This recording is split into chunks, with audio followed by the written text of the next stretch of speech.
So over here, you can see that I have a few mails, and if I were to go around over here, then you can see that I got some quick actions. Like I can go around and mark this as unread, I can go around and flag this, or I can go around and pin this out over here.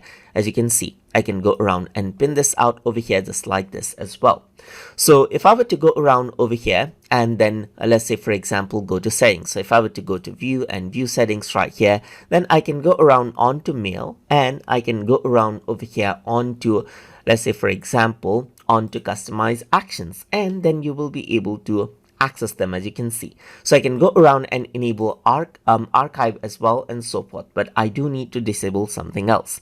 Let's say for example, if I were to disable delete and mark as read and unread, I can go for archive and move to folder right here just like this, press save, and then what you have is you got those quick action right here, like you got move to, you got flag this message, and then you got delete right here. You can also go around and then remove out everything right here and save, and you don't have any of the quick action button right here.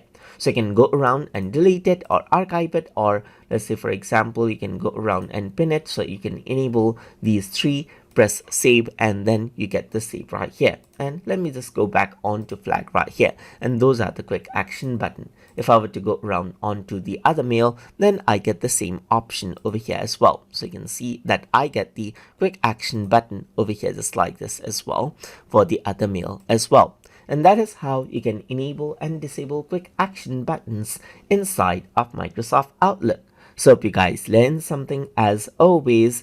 And as always, please like, comment, share, and subscribe.